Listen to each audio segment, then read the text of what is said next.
জোট নিয়ে যে বিতর্ক তৈরি হয়েছিল তা এখন অনেকটাই অতীত। সিপিএম এর কাছে এখন মূল সংকট দলের নিষ্ক্রিয়তা। রাজ্য থেকে শাখা সর্বত্রই একই চেহারা। কিভাবে বসে যাওয়া এই সংগঠনকে ফের পথে নামানো যায়, সিপিএম এর রাজ্য প্লেনামের মুখ্য আলোচনার বিষয় হয়ে উঠতে চলেছে এটাই। বৃহস্পতিবার থেকে শুরু হচ্ছে সিপিএম এর রাজ্য প্লেনাম। তার আগে নানা প্রশ্নে সংকটে সিপিএম। সংকট ১, দল নিষ্ক্রিয়। সংকট ২, গোপনে শত্রু শিবিরের সঙ্গে যোগাযোগ। সংকট ৩, জোটকে ঘিরে তীব্র মতপার্থক্য। সংকট ৪, চরম আর্থিক সংকট। সংকট ৫, কোনো কর্মসূচিকে ধারাবাহিকভাবে এগিয়ে নিয়ে যেতে না পারা। ৬৪ সালে সিপিএম এর জন্মলগ্নের পর এত বড় সংকট দলের সামনে এসেছে কিনা তা নিয়েই আলোচনা হতে চলেছে সিপিএম এর রাজ্য প্লেনামে। ভোটের মুখে কংগ্রেসের সঙ্গে জোট নিয়ে একরাশ বিতর্ক ছড়িয়েছে পলিট ব্যুরো থেকে একেবারে শাখা স্তর পর্যন্ত। জোট করে ঠিক হয়েছে না ভুল, এই প্রশ্নে কার্যত দুভাগ হয়ে পড়ে গোটা দল।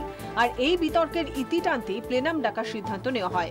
প্লেনামের জন্য তৈরি হওয়া রিপোর্টে জোটের কার্যকারণ ব্যাখ্যা করা হয়েছে। উল্লেখ করা হয়েছে জোটের ফলে কি কি লাভ হয়েছে তাও। জোট করে যে তারা কোনো দলীয় নীতি লঙ্ঘন করেননি সে কথাও থাকছে রিপোর্টে। কিন্তু সিপিএম এর কাছে চিন্তার মূল কারণ হয়ে দাঁড়িয়েছে সংগঠনের নিষ্ক্রিয়তা। দলের একটা অংশ লেভি পর্যন্ত দিচ্ছেন না। গণসংগঠনগুলোর অবস্থা আরো সঙ্গীন, কার্যত তাদের খুঁজেই পাওয়া যাচ্ছে না। এই অবস্থায় দাঁড়িয়ে কিভাবে সংগঠনকে ফের পথে নামানো যায়, চাঙ্গা করা যায়, তাই নিয়েই আলোচনা হবে পার্টি প্লেনামে। ভোটের পর থেকে প্রায় সমস্ত জেলা কমিটির বৈঠকে উপস্থিত ছিলেন রাজ্য সম্পাদক নিজে। কিভাবে সংগঠনকে সক্রিয় করা যায় তা নিয়ে বিস্তারিত আলোচনা হয়েছে প্রতিটি জেলা কমিটির বৈঠকে। এখন প্রশ্ন, প্লেনামে কি হবে? ফের শুদ্ধিকরণের প্রক্রিয়ার ওপর জোর দেওয়া হবে। নিষ্ক্রিয় পার্টি সদস্যদের ব্যাপারে কড়া পদক্ষেপ গ্রহণ করা হবে। শত্রু শিবিরের সঙ্গে ন্যূনতম কোনো যোগাযোগ আছে তেমন খবর পেলেই তাদেরকে তখনই দল থেকে বহিষ্কার করা হবে।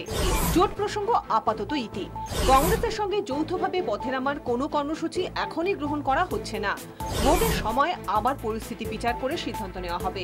গণসংগঠনকে নিজেদের কর্মসূচি নিতে হবে, নিষ্ক্রিয় জোনাল কমিটি তুলে দেওয়া হবে।